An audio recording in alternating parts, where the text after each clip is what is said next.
This is Online Child Safety Week, and the National Information Technology Development Agency says part of the reason for establishing a cybersecurity department in the agency is for proactive response to the myriads of cyber incidences and breaches suffered by multinationals and nation states.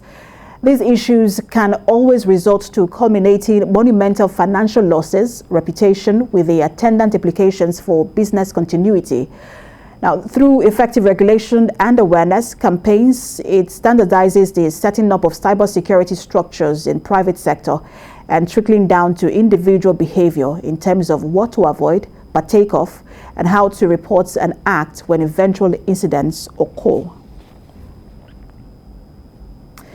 And joining me now to talk more about this is cybersecurity expert Bayo Unimoda. Good to have you join us. Thank you. Good afternoon. Good afternoon.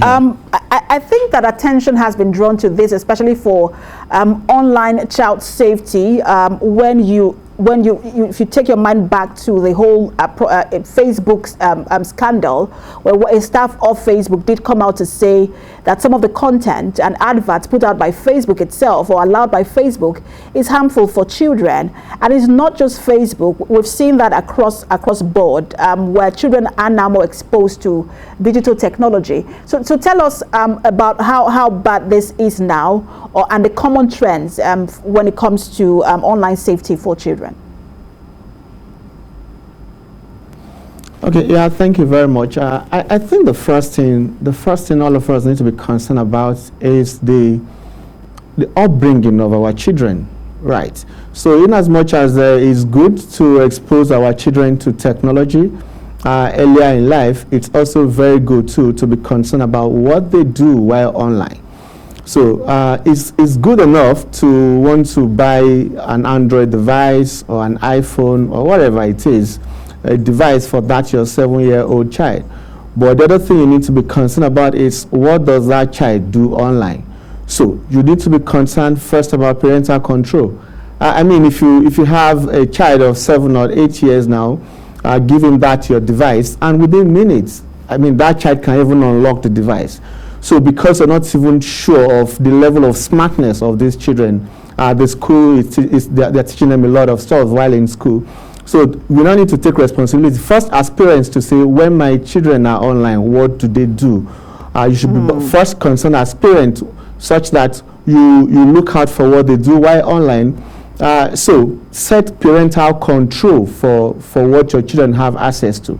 It's good to want to blacklist sites, but again, because these kids they are smart, they are whiz kids, right?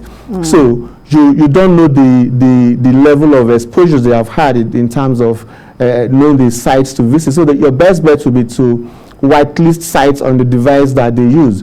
So first is for us to be responsible parents to know what our children are doing while they are online. What kind of sites are they using? It's good to have them use this device for educational purposes, for them to learn. However, we must be concerned about the kind of things they have access to online. So first, as responsible parents, we must learn to control the sites our children visit and what Absolutely. They do while online. Secondly, it's also good to, thank you. So you were talking, it almost feels like, there is a software or a new update for children of Gen Z, because you give a child a phone, they know what to do with it without any tutoring. And so it's a cause of concern for a lot of parents as to what their children are doing. And because you raised it, what are some of the tools parents can use to monitor what their children are doing online? And then how safe is some of these games, online games that children play? Okay, so two in one. The first thing first is the kind of the softwares you can use to control the sites your children access. I mean, I don't want to, because some of these are software proprietary, so I wouldn't want to call names of software. But there are lots of cybersecurity softwares that you can use to control what your children have access to while online.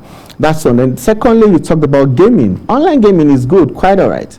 But now the question is, what kind of game or what kind of games do our children play while online? So the first thing you are concerned about is you want to first whitelist the kind of game you want your children to have access to, be it the ones that you've downloaded or the one they can access. So you want to first whitelist the kind of game they will have access to. Now, if you want to whitelist games, now what have you done in terms of some kind of background check for these games that these children will have access to? So as a parent, you need to go online, check the reviews that people have had about this game, read their comments, see how good or how bad these games are for these children. So from there, you're able to control the kind of games they play. Now, again, having access to device is one thing. What they do with the device is another thing. Should they play games with device? Yes. Should we control the kind of games they play? Yes. But I think the priority for parents should be giving devices to children for educational purposes. Now, because you want them to learn programming at a very young age, you want them to do a lot of stuff, it is good to have them have these devices. But again, we must say we must have control, we must have insight into the kind of sites they visit, so the kind of games they play and how they use this device while online. And I hope parents are listening. It's not just enough to give your children the phone to keep them busy while you're doing other things. You must also monitor. Thank you so much for talking to us, cybersecurity expert Bayo Unimoda.